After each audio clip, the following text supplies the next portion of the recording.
Hello and welcome.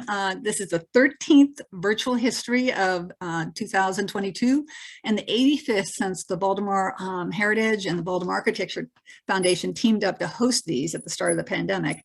I'm Jillian Storms. I co-chair the Foundation's Research and Publication Committee. And And I thank everyone who donated to be with us today. Your support has been crucial to our organizations as we navigate the pandemic. In August, I hope you'll join us for virtual histories on the culmination of the Foundation's grant with the Maryland Historical Trust to research projects of the early women of architecture in Maryland. And there'll be 2 during the month of August on that subject. And now on to today's presentation on the Western Electric's Point Breeze plant. We have several of us on the call to, 2 of us will be presenting. So our silent partner is Allison Ross, and it was instrumental that she would be here because she was the architectural historian who prepared the Maryland Historical Trust's determination of eligibility form for the Western Electric's plant's district, looking at it as an historic district, while she was at Navarro and Wright Consulting Engineers. And she'll join us for the Q&A session that will be at the end. My other partner who will be presenting with me is Tom Leibel. He's he's an AI fellow and he's a vice president of Mosley Architects and has worked on a variety of groundbreaking and award-winning adaptive use and historic preservation projects over the past 25 years. He wrote the book on industrial Baltimore and continues to explore the use of urban and adaptive reuse projects to promote neighborhood revitalization and civic engagement. So, and I'm on this call because I also serve on the Friends of Maryland Olmsted Parks and Landscapes. And this year is Olmsted 200, which is marking the anniversary of Frederick Law Olmsted's birth. Now, Olmsted Brothers, his prodigies, did a lot of work throughout Maryland, and the project we're about to present here is a rarity. It's the only manufacturing plant master plan that they had worked on. And so when I was going into the files, I discovered all these incredible drawings, and I felt like we really needed to have a virtual history to showcase this work. So to show you where the Point Breeze plant is, see if it will show us. So this over here on the right-hand side, if you can see, it's sort of Canton is up here, Dundalk is over to the east, and then the size of the land that we're looking at is huge. It would take all of Fells Point and into part of the harbor. I'm going to let Tom tell a little bit of the story of Western Electric and go to it. Sure. So Western Electric is kind of a fascinating history. They were part of AT&T, and for those of you under the age of 50 may not remember, back up until 1982, there was a large national monopoly. AT&T ran all the phones in the country, and they were a vertically integrated company. They had all, they were an outgrowth of original Bell system, Alexander Graham Bell. And you had a lot of local phone companies. In Baltimore, it was the Chesapeake and Potomac Telephone Company. They're all part of AT&T. And it wasn't just the phone network, but they manufactured, they handled all the manufacturing, all the distribution.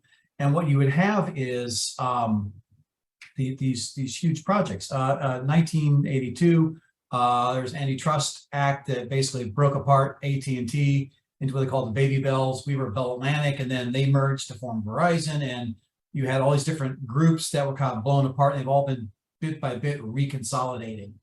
But in the part of that, the vertically integrated manufacturing was taken away. And what they had was, prior to this, I grew up in Indianapolis, and Indianapolis had another Western Electric plant where they manufactured all of the handsets for all the phones in the United States. And they were built to be incredibly robust because the handsets weren't owned by the homeowners, they were actually rented by the phone company. So it was in their interest to sort of make sure they lasted as long as possible. But all the handsets were made in Indianapolis, all the cable and wiring for the system, everywhere from small scale phone wiring for your home to huge undersea cables were all manufactured here at the Baltimore plant.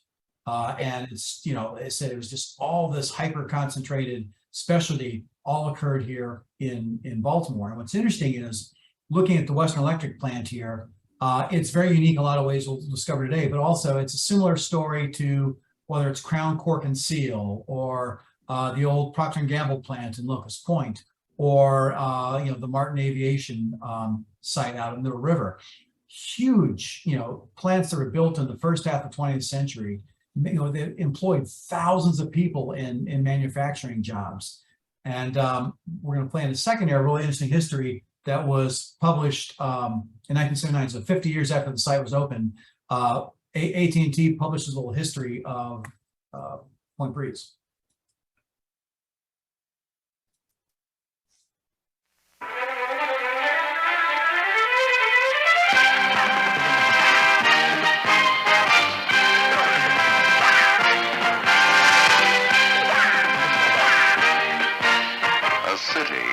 Within a city, housing its own fire, security, and medical services. For 50 years, it has been the site of a vast cluster of technology. And people... Well, it goes on, but we'll post that in the chat afterwards, so that if you want to go see the rest of it, you can. Yeah. Good. So what was interesting is the development of the site here. Prior to AT&T Western Electric acquiring the site here, this was an amusement park. I believe last week they did a presentation about amusement parks. This was the Breezy Point amusement park here, which was at the end of a streetcar line, like so many other suburban parks. It's the area indicated in blue there. But the site was demolished, and additional land that was primarily farmland, undeveloped land, became this vast industrial metropolis between the harbor and Colgate Creek. And you can see some of the initial construction photographs here. You can see just the scale of this. You got Colgate Creek kind of to the right, looking around there. And they had the spit of land, and they built an extension out for kind of a deep water harbor. You can sort of see in the upper right image there how much additional land they added to the site, making just this tremendous scale. And slide. So what's fascinating was the way this project started. Western Electric was a big national concern, and they went out and, like other manufacturing facilities, went out and hired large national, architectural and engineering firms to design and master plan these sites. So you had Voorhees, Mellon, and Walker were the architects of the building here, and they engaged Ferguson Engineering to support it. And what's interesting to this also was, and we'll pass off to Jillian in a second here, they engaged the Olmsted Brothers to kind of master plan the site here. The conception of this was, it was supposed to be an integrated development that really made this a place where the workers were really considered, try to create a second home for them. And I'll let Jillian take it from here with that. Yeah, I wanted to point out, this is the first letter that they have in the files, and it's dated December of 1928. So, this project went quick because large buildings were built by 1929. So it was fast track. They had worked with the Olmsted Brothers at their other plants, so it was not a new relationship. And so when they got on board, they worked quickly to sort of master plan the site. This is an early sort of conceptual, the idea, and this is turned on the side. So north is facing to the left-hand side instead of up. And Colgate Creek is here in this part that they had it out, this bulkhead they had it here. But they'd have these huge plants, and the size of these plants were like 6 city blocks in size. But they would have them along one side, and then the other they would sort of have this tree-lined area that would end up having recreation fields, and you have a gymnasium here, and they debate about having a pool. But the other thing they were contending with, this being 1929, is cars. Suddenly they were going to have, you know, over 2,000 cars at the site. And how do you, there are these letters that Olmsted Brothers are calculating out. This many cars can go this fast out of the street and out of this many lanes to get, you know, I mean, they were doing this whole massive thing. And in fact, they even started to develop a parking garage, and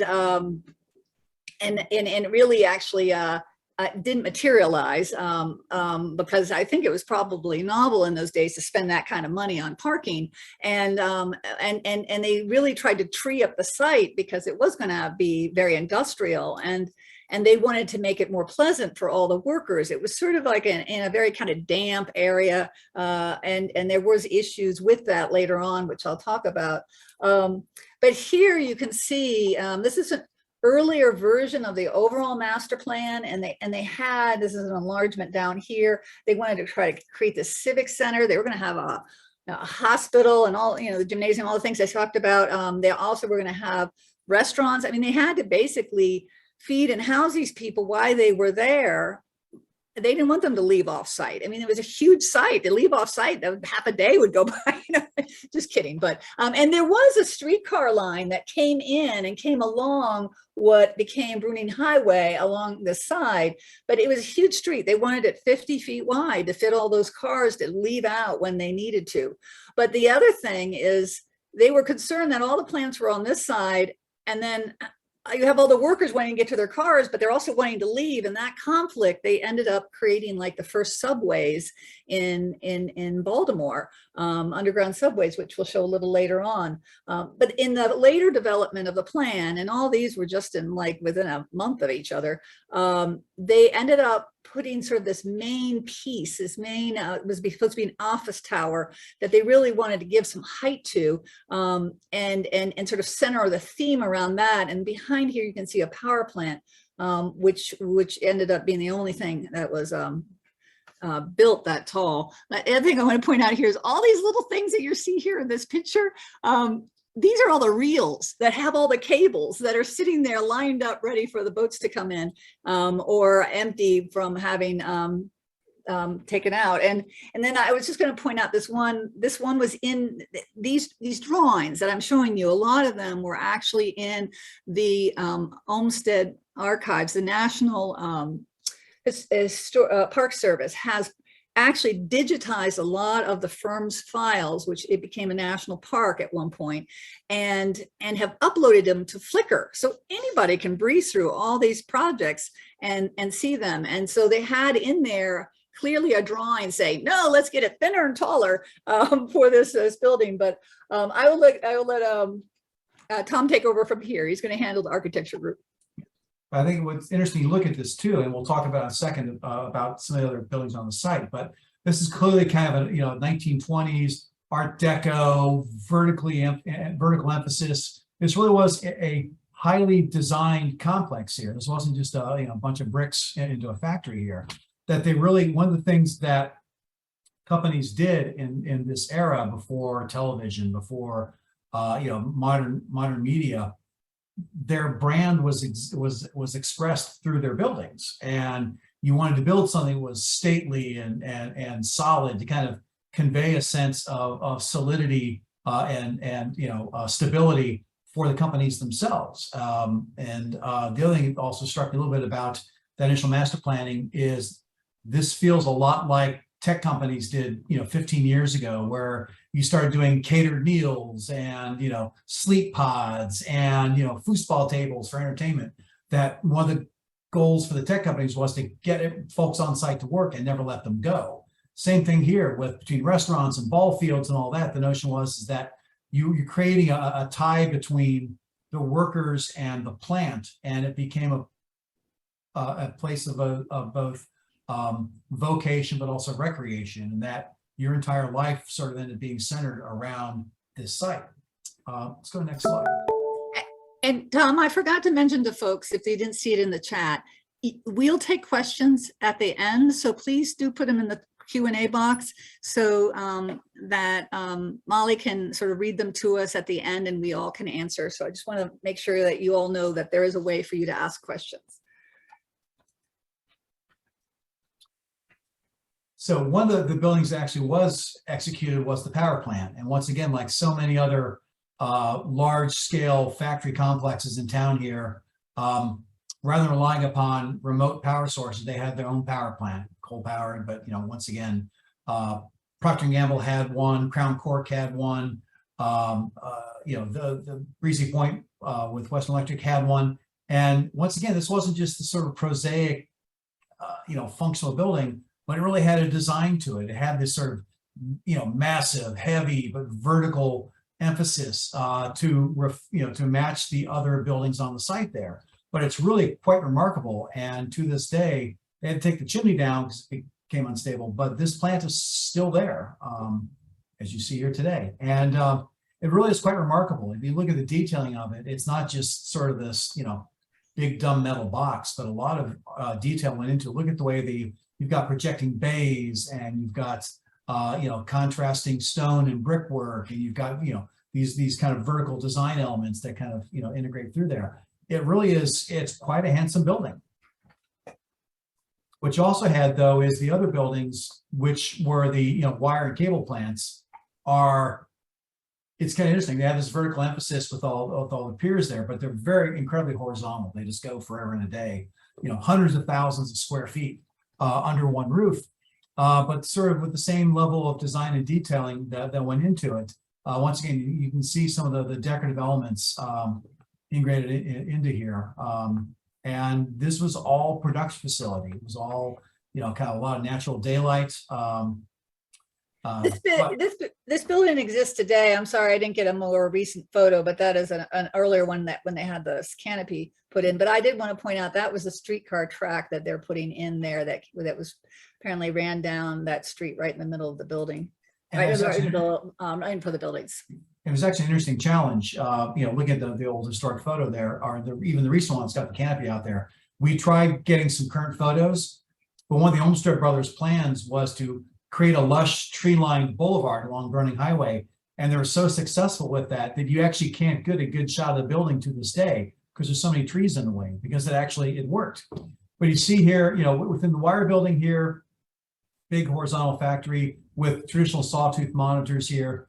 These aren't just kind of cool and interesting, but while they were well designed and thought out, these are also tools of production. Back in the day, back in the 20s, you really didn't have air conditioning, and artificial illumination was really expensive. So daylighting and allowing warm air to flow up to the monitors and out and getting natural ventilation was all critical to make sure that these buildings were as efficient as possible in terms of just cranking out wire to support the corporation here. Said over 500,000 square feet, all of natural daylighting.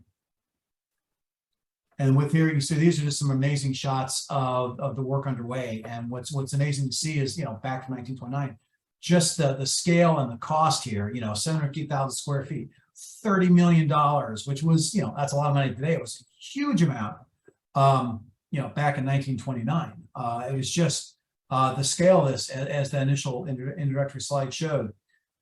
Picture trying to design a singular factory that occupied all of Fells Point, all of Harbor East, and steps up into the downtown. That's how big this was. It was its own, as the video said, this was its own city within the city.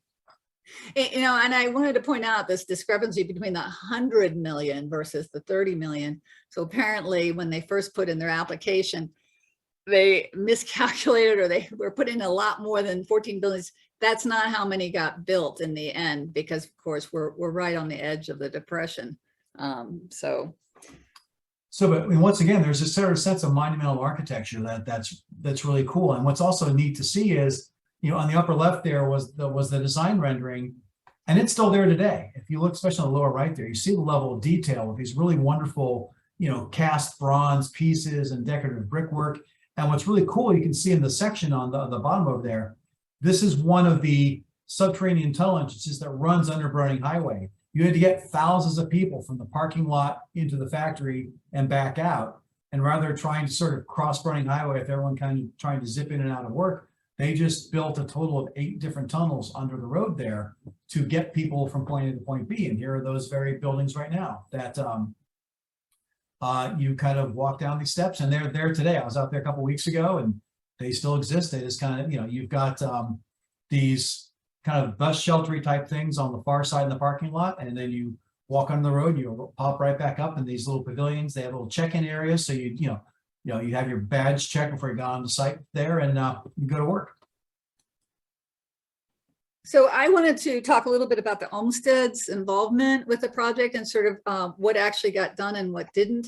You can see in this construction photo that was in the 1936 issue of The Pointer, which was sort of the employee magazine at the time, how you have these rows of elm trees that clearly were planted. And this was like a big deal. There are letters upon letters in the Library of Congress that have been scanned and digitized all about the back and forth about these trees, because they were shipped in from Ohio, because that guy gave them the best deal on the trees. But then it became this real big issue, because right during this period, the Dutch elm disease was starting to make its way over to America. And they had found some Dutch elm disease trees in Ohio. So there was this thing, are we going to be able to ship them over state lines, and how do we ship them? And they came in on these, it came in on trains that then could be transferred over to trucks. And it's amazing. I mean, 200 trees. I mean, this is a huge contract. And the poor guy who actually, well, not poor guy, but he obviously was suffering by 1929, and, you know, with the business slacking off, and this was a big important contract for him, but they were holding him to bond all the trees. And he's like, wait a minute, there's Dutch elm disease. I can't, you know, like, you want these? I suggest we go someplace else. And they were like holding his feet to the fire. And I talked to a friend who really suggested I track down whatever happened to this company, because I don't think it boded well for them. But here you can see them going down Bruning Highway. And this is the restaurant building, which we haven't spoken about yet. The interesting thing about the restaurant buildings is they had proposed more than one. There was one on this side which did get built, and there was supposed to be one on this side as well. There was a lot of talk back and forth about how much recreation would be needed. It used to be like all over here, then it was squished down to here. The Olmsted Brothers were saying, we do not advise, this is not enough for the amount of people you have. In the end, I think the cars went out. Basically, they were going to have gardens behind this restaurant, and a nice promenade along the water or along the creek. As far as we can tell, none of that ever got built, because like I said, they had to contend with so many vehicles, but they did spend a lot of time trying to create the landscape around the buildings.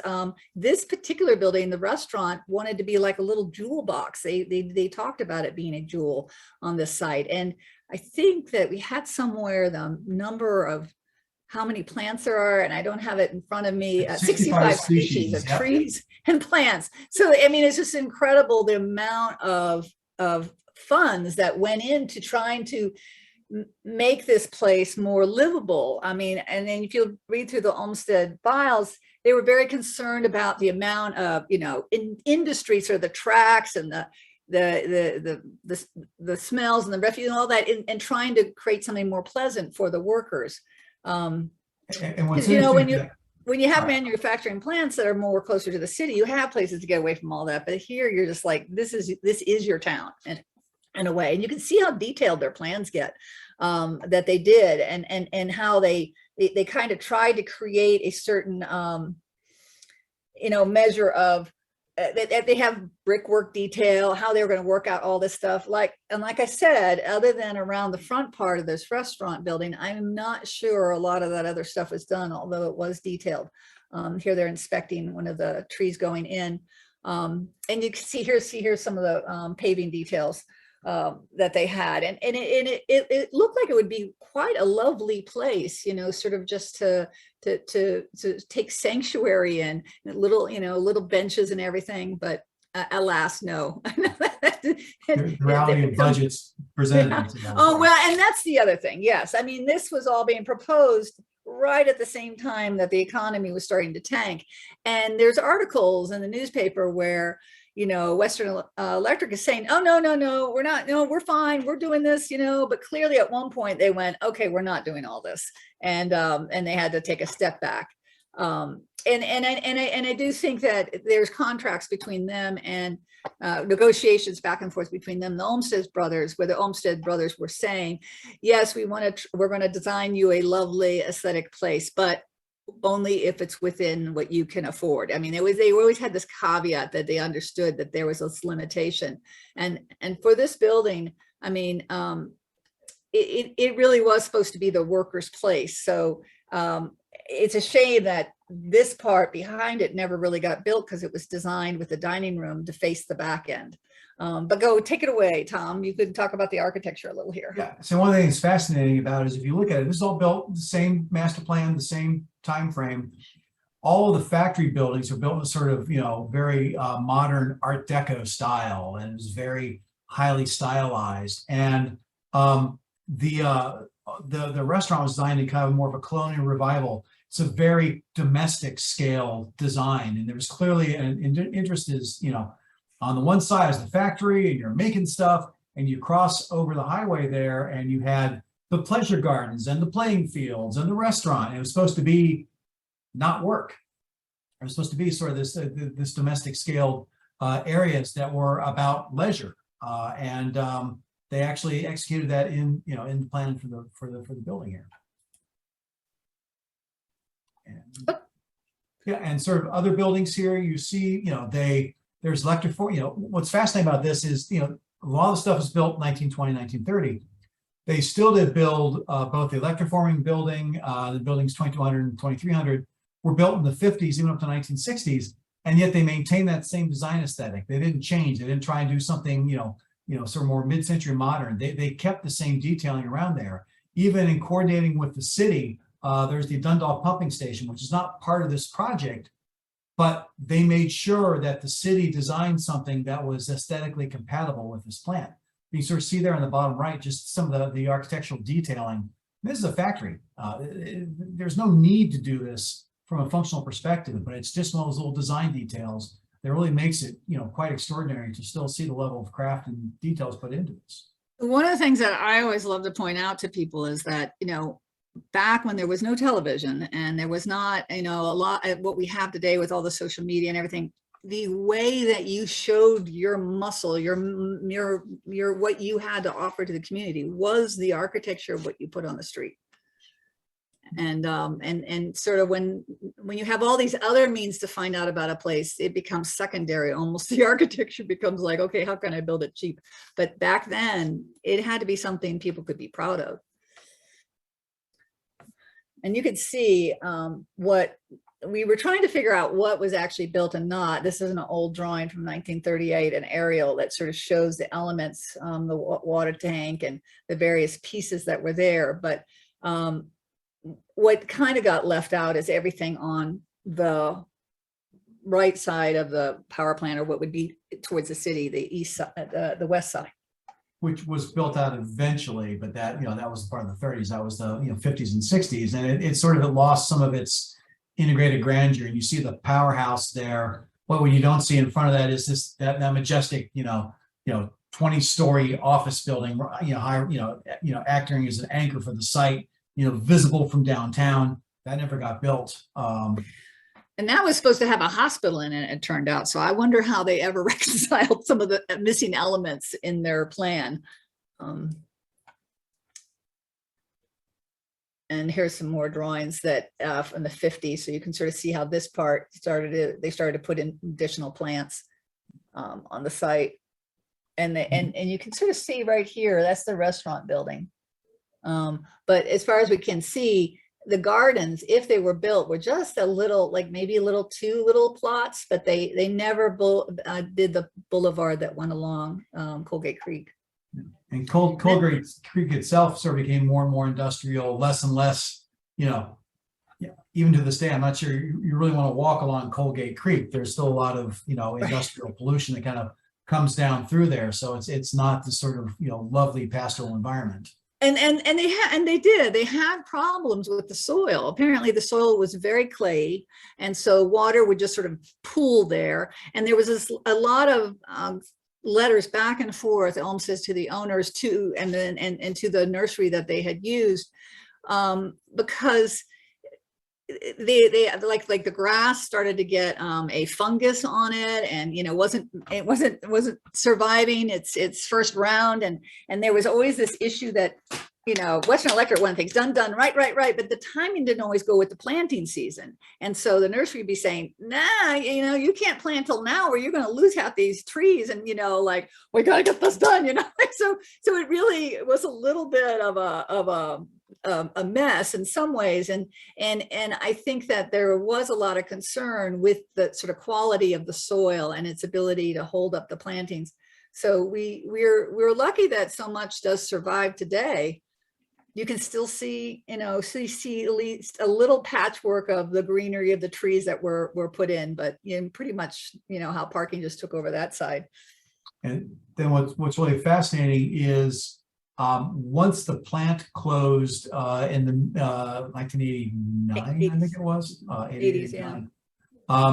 Kind of the buildings themselves were redeveloped. It's now just sort of general industrial space, but the state port authority took over kind of the bulwark, the area along the water, and sort of just built out a brand new terminal. That Seagirt Marine Terminal is all the water side of the Point Breeze plant. So Point Breeze used to sit right on the water. You used to have a rail line across there, but you also had deep water access for the ships. And now it's incredibly landlocked. And to this day, you wouldn't look at that and you wouldn't say, oh yeah, this needs to be right on the water, because the port is so deep, and it just sort of slams right up against where the old seawall was. But it's there to this day, and you can draw a very clear line where that point used to be. The existing rail line that's still there kind of defines the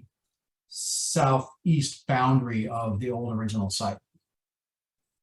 Yeah, and at one point, I don't know when they actually built the bridge that went across, because originally the road came to this point, but now it's sort of like a pass through. I don't think people sense this as a place like it used to be. It's a very weird part of town that if you jump off at Keith Avenue and just sort of meander around, there's all this amazing big buildings and infrastructure, and a lot of stuff's elevated. You end up going through it more than really appreciating what's actually there. It's usually I'm on my way to Dundalk, and you sort of zip right past it. Right, you don't sense those details. I mean, that was incredible when we realized those gates still were existing, and those elements could still be seen. I think we're at the end of our talk, and we're ready for questions and discussions. I did want to point out we do have this page of resource links, and I'm going to be posting some of these links into the chat if you want to take a look at the Olmsted archive drawings on Flickr, and also the correspondence that they had in the Library of Congress. I did want to share that this talk is being recorded, and it will be posted to the Virtual Histories playlist that the foundation has on YouTube, and we'll post that link also in the chat so you have access to that. And now I'll stop sharing my screen unless if someone has a question that causes me to go back to a slide. So maybe you should share if there are any questions yet, Molly. Yeah, hi, Jillian. Thank you guys so much for this presentation. I just had a question off the bat that's kind of and then we do have one question, and please, everyone who's participating, feel free to add to the Q&A section here. But my question is sort of what's next? What's next for this space? I see here you have a MHT eligibility determination. But what's going on? So there's a couple things. One of the things that's overlooked is the vast majority of the old factory is still being used today. It's kind of, relatively low, low utilization storage, but those buildings are still activated. They're not abandoned. The one thing that's interesting is that the power plant, the Transit Authority, MDTA, I think it is, Yes. Allison. Yes, Maryland Transportation Authority. At one point was considering demolishing it to create some additional parking for the marine terminal there. But that was a couple of years ago, and we've certainly not heard of any plans beyond that at this point. Yeah. But Yeah, I believe the proposed project to demolish the power plant building was put on hold, and they are still trying to decide whether to demolish it, sell it to someone who can do an adaptive reuse project, or reuse it themselves. So I think it is still yet to be determined the fate of that building. Wonderful. Okay, thanks, guys. We did have a question that you sort of touched on, but was there pollution at the site, and if so, was the relationship between pollution and possible health effects on workers understood? That's something I don't know. I never came across that in research. Yeah, I'll say I don't think I've seen anything related to that. Clearly, there is some environmental contamination, certainly in the power plant, but without even setting foot in the building, I'm willing to bet there's probably some asbestos, lead paint, conventional hazards you would have of any industrial building back in the day. And given the fact they're making wire, I'm sure there was toxic fumes and nastiness associated with it.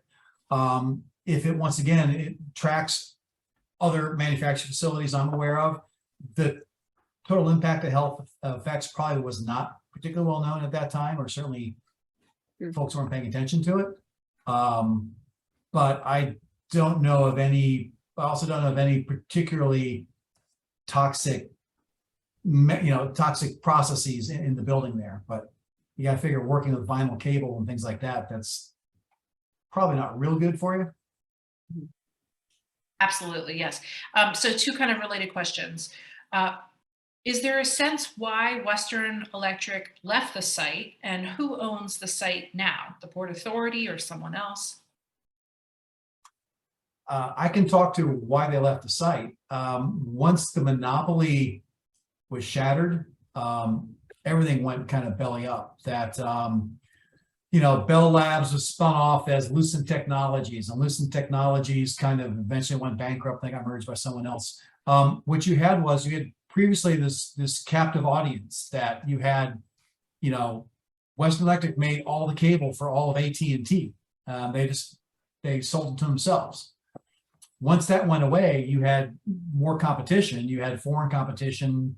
Other wire manufacturers could get in there, and you weren't selling just to one company. All of a sudden, you had MCI, and all these other sort of startup companies, and it just sort of this holistic, integrated ecosystem of manufacturing went away. So not only did the wiring plant shutter, the handset manufacturing plant in Indianapolis shuttered as well too. They couldn't compete with the variety of options that presented once the monopoly got broken apart. So they just failed. Yeah, it is now a mixed-use combination office industrial complex. The Maryland Transportation Authority, MDTA, owns several of the buildings, including building 2400, the power plant building, and a smaller building. So they do own several of the buildings, but not the entire site. Got it. And sort of related, is the site accessible to photographers? Do you need a permit or permission? You can get permission from MDTA. You can walk into the parking lot, and the building is so massive, you can take photographs of the power plant building from the parking lot. There's chain link fencing surrounding the power plant, immediately surrounding it due to the hazardous material. And some things that have pieces of brick that have delaminated and fallen from the building. But you should get permission from MDTA To even enter their parking lot and take photographs. Yeah, the site is accessible. You can like, pull in off the street and go there.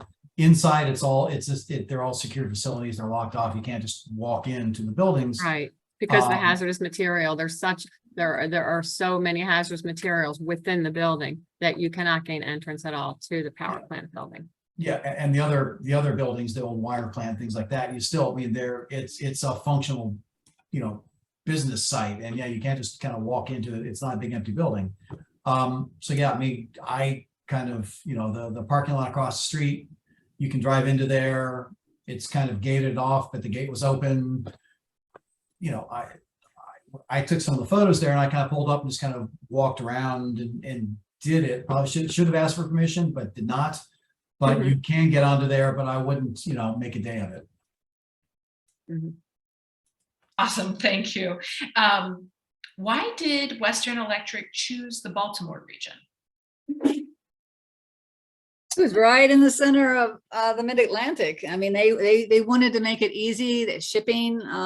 They saw it as an ideal site. They needed a deep water port, and that was a piece of land that was out far enough not to get right in the middle of all the other kind of things in the inner harbor. So they started, when they caught sight of that one, they started buying up the land in the area. Yeah, one of the things. And also the railroad network. There was that's right. They wanted all the transportation, and that was that could easily go down to the peninsula. One of the interesting facts about Baltimore is, thanks to its place on the Chesapeake Bay, it is the westernmost deep water port on the East Coast. That, all the other deep water ports, Philadelphia, New York, all the way down, Norfolk, they're all right on the water. We're, 100 miles inland from there. So it's much more convenient to get to the Midwest and things like that. And certainly with, the Baltimore and Ohio and Pennsylvania Railroad networks running through here too. It was a lot of companies located to here. That's, why was Sparrows Point constructed? Same thing. It's, deep water port access, you can bring raw materials in easily enough, and you are further inland, so it takes less to ship. It's easier to ship further inland than when you are out on the Atlantic coast. Thank you. Yeah, you mentioned Sparrows Point. This presentation made me think of Sparrows Point and similar city within a city idea. Question about segregation. In your research, did you come across, was the restaurant segregated? Any information on that? The restaurant, the factory, the houses, there was a lot going on there. I did not come across anything about segregation in my research, no. I've not seen anything, and I can't speak to this plant. I do know that other manufacturing facilities were segregated. We're working on the Glen Martin site right now, plant number 2 out in Middle River, and that was a segregated facility, which is somewhat shocking when you think about it. I do know Sparrows Point was integrated, but it was segregated by job duty. That basically African Americans got all the nasty jobs that were hot and dangerous, and they were excluded from some of the craft positions. And I don't know though about Western Electric. Thanks, great. Okay, so I think we have time for one more question. In addition to cables, were there any other communication components manufactured at the site or nearby? In my research, I saw that it was primarily a cable manufacturing facility. Like Jill said earlier, small telephone cable, large intercontinental cable that went underneath the ocean, on the ocean floor. It was primarily a cable manufacturing facility, and other Western Electric components were built elsewhere in other dedicated sites. Molly, I did want to share one last thing so that folks know. We would love to do a tour of these, but it was just not enough time to sort of set up anything. And if we can, we'll try to do it next year. We do have a lot of projects that are on open for view on the Doors Open Baltimore special weekend in October 1st and 2nd. There'll be over 50 sites that are open, and I just really want to make sure that we're going to post that in the chat. So make sure people start to check out that. It's pretty exciting. And we're doing a couple with the Friends of Maryland Olmsted Parks and Landscapes. And we're also posting them in the chat so that you know of that organization, because this is Olmsted's banner year, and we're helping to promote some of that material, because they did work all over the city and the state, and it's kind of amazing. We've been getting into the other work that they did throughout the state lately as well.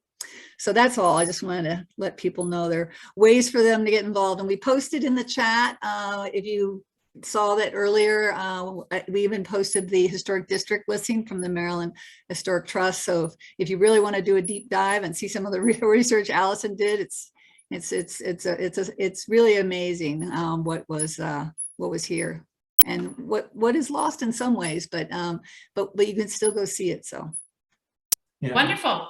Yeah.